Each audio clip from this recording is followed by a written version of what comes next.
Hi students, today we are going to discuss about the problem regarding the relative velocity. So we are learned about we are learned in last video about the relative velocity. Today we are going to discuss about problem related to the relative velocity. So first problem is, suppose two trains A and B are moving with uniform velocities along parallel tracks but in opposite directions. Let the velocity of train A be 40 km per hour due east, that of train B be 40 km per hour due west. Calculate the relative velocities of trains. So என்ன சொல்லியிருக்காங்க, A and B ரெண்டு ட்ரெயினும் uniform வெலாசிட்டிஸில் along parallel ட்ராக்ஸில் move ஆகிட்டுருக்கு. ஆனால் parallel ட்ராக்ஸில் same டைரெக்ஷனில் மூவ் ஆகலை, ஆப்போசிட் டைரெக்ஷனில் மூவ் ஆகிட்டுருக்கு. ட்ரெயின் ஏயோடைய வெலாசிட்டி பார்த்திங்கன்னா 40 km per hour இருக்குது. ட்ரெயின் பியோடைய வெலாசிட்டி பார்த்திங்கன்னா 40 km per hour இருக்குது. ஓகேங்களா, இதில் calculate the relative velocities of the ட்ரெயின்ஸோடைய ஒவ்வொரு ட்ரெயினுடைய ரிலேட்டிவ் வெலாசிட்டி என்னன்னு கேட்டிருக்காங்க. சரிங்களா, so north south east west இப்படி போட்டோம் அப்படின்னா, இப்போது ட்ரெயின் ஏ வந்து எந்த டைரெக்ஷன் சொல்லியிருக்காங்க, ஈஸ்ட் டைரெக்ஷன் சொல்லியிருக்காங்க. ட்ரெயின் ஏ வந்து ஈஸ்ட் டைரெக்ஷன், ட்ரெயின் பி வந்து வெஸ்ட் டைரெக்ஷன். இப்போ ரெண்டுமே எந்த டைரெக்ஷனாக இருக்குது, ஆப்போசிட் டைரெக்ஷன். ஸோ ஆப்போசிட் டைரெக்ஷன்லாம் நமக்கு formula relative velocity VAB is equal to VB plus VA plus VB ரெண்டுத்தையும் ஆட் பண்ணால் 40 + 40 80 km per hour. ஓகேங்களா, ஸோ அதுவே ஏ ட்ரெயினை டிபெண்ட் பண்ணி இருந்து ஏ ட்ரெயினை நம்ம சொல்கிறோம் அப்படின்னா due east. So thus to a passenger in train பியிலேருந்து பார்க்குறவங்களுக்கு ஏ ட்ரெயின் எப்படி போகும் அப்படின்னா, the train A will appear to move east with a velocity of 80 km per hour. So அதாவது ஏங்கிற ட்ரெயின் வந்து ஈஸ்ட் டைரெக்ஷனில் போகும். எவ்வளோ வெலாசிட்டிஸில் அப்படின்னு பார்த்தீங்கன்னா 80 km per hour போயிட்டுருக்கோம். அதே மாதிரி பி பார்த்தீங்கன்னாலும் பியும் எப்படி போகும் அப்படின்னா, the relative velocity of B with respect to A. So with respect to ஏயும் இங்கேயும் ஃபார்முலா சேம் ஒன் தான், VBA equal to VB + VA. So ரெண்டுத்தையும் ஆட் பண்ண வேண்டியதான் 80 km per hour due west. ஏன்னா பி வந்து வெஸ்ட் டைரெக்ஷனில் போயிட்டுருக்கு. So to a passenger in train A, the train B will appear to move westwards with a velocity of 80 km per hour. So ஏவை பொறுத்த வரைக்கும் B வந்து west டைரெக்ஷனில் போகுது, 80 km per hour ஸ்பீடில் போயிட்டுருக்குது. ஓகேங்களா, ஸோ நெக்ஸ்ட் சம் வந்து என்னென்னா, consider two trains A and B moving along parallel tracks with the same velocity in same direction. இப்போ முன்னாடி பார்த்தது same velocity moving with opposite direction, இப்போ பார்க்கறது சேம் வெலாசிட்டி இன் சேம் டைரெக்ஷனில் மூவ் ஆச்சு அப்படின்னா எப்படி இருக்கும். So let the velocity of each train be 50 km per hour due east. ரெண்டுமே ஈஸ்ட் டைரெக்ஷனில் போயிட்டுருக்கு. So calculate the relative velocities of the trains. Relative velocities of the train.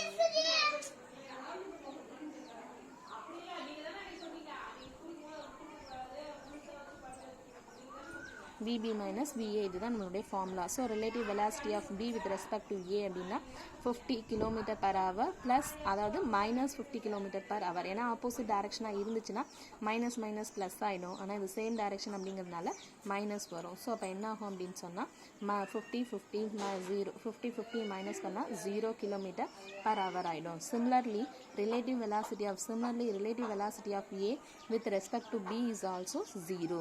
Thus each train will appear to be at rest with respect to another. So same டைரெக்ஷனில் same வெலாசிட்டியில் ரெண்டு train move ஆகுது அப்படின்னு சொன்னால், ஒரு ட்ரெயினில் உட்காந்துட்டு இன்னொரு ட்ரெயினை நம்ம பார்க்கும்பொழுது கண்டிப்பாக அந்த ட்ரெயினும் ரெஸ்ட்டில் இருக்கிற மாதிரி தான் இருக்கும். ஓகேங்களா, ரைட். நெக்ஸ்ட் பார்த்தோன்னா ரெண்டு பேருமே ஸ்டேபிளாக இருக்கிற மாதிரி தெரியும். அதுவே ஆப்போசிட் டைரெக்ஷனில் இருக்குது அப்படின்னு சொன்னால் நம்ம இருக்கிற ட்ரெயினுடைய வெலாசிட்டியும் ப்ளஸ் இந்த ஆப்போசிட்டில் இருக்கிற ட்ரெயினோட வெலாசிட்டியும் சேர்த்து அது டபுள் த ஸ்பீடில் போயிட்டு இருக்கிற மாதிரி நமக்கு அப்பியரன்ஸ் இருக்கும். ஸோ நெக்ஸ்ட் சம் பார்த்தீங்க அப்படின்னா, how long will a boy sitting near the window of a train traveling at 36 km per hour see a train passing by in the opposite direction with a speed of 80 km per hour. The length of the slow moving train is 90 meter. So இப்போ என்ன question கேட்டிருக்காங்கன்னா, ஒரு பையனுக்கு வந்துட்டு ட்ராவலிங்கில் near the window அவர் உட்காந்துருக்கிறாரு. அப்படி இருக்கும்பொழுது எவ்வளோ நேரம் அவர் அங்கே உட்காந்துருக்கிற மாதிரி இருக்கும். So length of the slow train, ஒரு ட்ரெயின் வந்து ஆப்போசிட் டைரெக்ஷனில் மூவ் ஆகிட்டுருக்கு. ஒரு பையன் ஒரு ட்ரெயினில் உட்காந்து போயிட்டுருக்காப்புல. அதனுடைய ட்ராவலிங் டைம் ட்ராவலிங் ஸ்பீடு பார்த்தீங்கன்னா 36 km/h ஸ்பீடில் போயிட்டுருக்குறது. அதே ஆப்போசிட் டைரக்ஷனில் இன்னொரு ட்ரெயின் போகுது, அதனுடைய ஸ்பீட் பார்த்தீங்கன்னா 80 km/h. ஸோ இப்போ அந்த லென்த் ஆஃப் ஸ்லோ ட்ரெயின், இந்த ஸ்லோ ட்ரெயினுடைய லென்த் வந்து 90 மீட்டர் இருக்குது. அப்போது 36 km ஸ்பீடில் போயிட்டுருக்கிற ஒரு பையன் 18 km ஸ்பீடில் போயிட்டுருக்க அந்த ட்ரெயினை க்ராஸ் பண்ணுறதுக்கு 90 மீட்டர் லென்த் இருக்கக்கூடிய அந்த ட்ரெயினை க்ராஸ் பண்ண எவ்வளோ டைம் எடுக்கும்? ஃபர்ஸ்ட் அதுக்கு relative velocity of the boy என்னன்னு கண்டுபிடிச்சிட்டு with respect to boy slow moving ட்ரெயினுடைய relative velocity. The relative velocity of the slow moving train with respect to the boy. With respect to the boy அப்படிங்கும்போது ரெண்டு ட்ரெயினுமே ஆப்போசிட்டில் move ஆகிட்டு இருக்கு இல்லையா? So கண்டிப்பாக ரெண்டுத்தையும் ஆட் பண்ணோம் அப்படின்னா 36 + 18 நம்ம ஆட் பண்ணும்போது 54 km/h கிடைக்கும். ஸோ இதை மீட்டர் பர் செகண்டுக்கு நம்ம கன்வெர்ட் பண்ணோம். என்னங்க 90 மீட்டர். ஸோ கன்வெர்ட் பண்ணோம் அப்படின்னா கிலோமீட்டர் அப்படிங்கிறது 1000 per hourனா டிவைடட் பை ஹவர்னு அர்த்தம். ஸோ டிவைடட் பை ஹவர் அப்படிங்கும்போது எத்தனை செகண்டுன்னு மாற்றுக்கணும்? 1 ஹவருக்கு 3600 செகண்ட்ஸு. ஸோ அதை மாற்றிட்டு டிவைட் பண்ணோம் அப்படின்னா 00 00 கேன்சல் ஆகிடும். 10 36 2 டேபிளெலாம் கேன்சல் பண்ணோம் அப்படின்னா 54 × 5/18 கிடைக்கும். ஸோ இதை வந்து நம்ம சிம்பிளிஃபை பண்ணி நமக்கு கிடைக்கிற ஆன்சர் வந்து பார்த்தோன்னா 6 seconds அப்படின்னு கிடைக்குது. ஓகேவா? Since the boy will watch the full length of the other train to find the time taken to watch the full train. அப்போது 15 மீட்டர், அதாவது நம்ம கிடச்சிருக்கிறது 15 மீட்டர்/செகண்ட். ஸோ இதை கேன்சலேஷன் பண்ணோம் அப்படின்னு சொன்னால் எதுனா 54 × 5/18 மீட்டர்/செகண்ட் கேன்சலேஷன் பண்ணோன்னா 19 மீட்டர்/செகண்ட் கிடைக்குது. 15 மீட்டர்/செகண்ட்ற டைம் கிடச்சிருக்குது. அந்த 15 மீட்டர்/செகண்ட் அப்படிங்கிறது அந்த செகண்டுக்குள்ளார எந்த அளவுக்கு நம்மளுடைய அந்த ஃபுல் லென்த் ட்ரெயினையும் அவனால் வாட்ச் பண்ண முடியும்.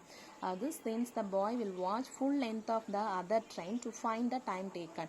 So 15 meter/second equal to 90 divided by t.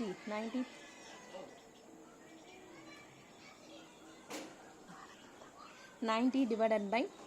Therefore the t is equal to 90 divided by 15 ஆல நம்ம டிவைட் பண்ணோம் அப்படின்னா t is equal to 6 செகண்டாக மாறிடும். ஓகேங்களா? அதே மாதிரி சேம் ரிலேட்டடான இன்னொரு சம் என்ன அப்படின்னா, இந்த சம் எல்லாமே ரிப்பீட்டடாக கேட்கக்கூடிய சம். ஏன்னா ரிலேட்டிவ் வெலாசிட்டிஸ் டிபெண்ட் பண்ண சம் வந்து பார்த்தீங்கன்னா காம்படிட்டிவ் எக்ஸாமில் கேட்டுகிட்டே இருப்பாங்க. அடுத்த சம் வந்து a swimmer's speed in the direction of flow of a river is 12 km/h. ஒரு ஸ்விம்மர் வந்து ரிவருடைய டைரக்ஷன், அதாவது ரிவர் எந்த டைரக்ஷனில் போதோ அதே டைரக்ஷனில் ஸ்விம் பண்ணாருன்னா 12 km/h வேகத்தில் ஸ்விம் பண்ணுறாரு. Against the direction of flow of the ரிவருக்கு அகெயின்ஸ்டாக அவர் வந்து ஸ்விம் பண்ணாரு அப்படின்னு சொன்னால் அவருடைய ஸ்பீட் வந்து 6 km/h இருக்குது. ஸோ இப்போ calculate the swimmer speed in still water and the velocity of the river flow.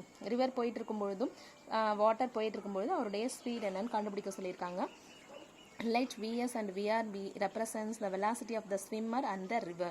Swimmer and the river velocity, ஸ்விம்மருடைய வெலாசிட்டியும் ரிவரோட வெலாசிட்டியும் நம்ம எடுத்துக்கிட்டோம். இப்போ ஸ்விம்மர்ஸோடைய speed, water and the velocity of the ரிவரோடைய வெலாசிட்டி என்ன, ஸ்விம்மரோடைய வெலாசிட்டி என்னன்னு கண்டுபிடிக்கணும் தனித்தனியாக.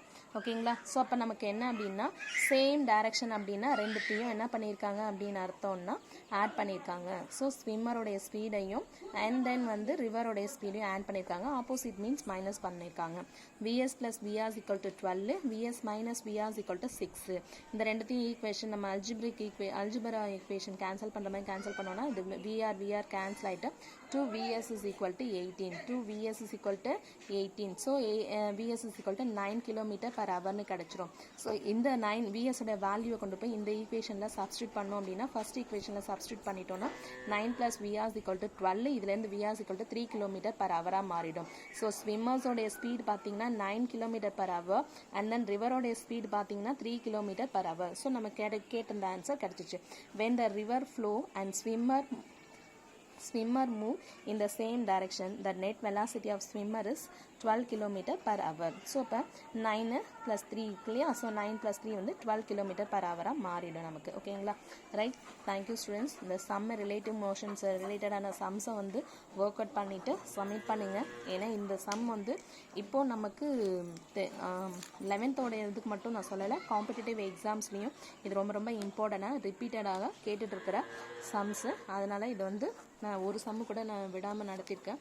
ஸோ அதில் வந்து எக்ஸசைஸில் சம் இருக்கும், அந்த சம்மையும் ஒர்க் அவுட் பண்ணி போட்டு சப்மிட் பண்ணுங்கள். ஓகேங்களா? Thank you students.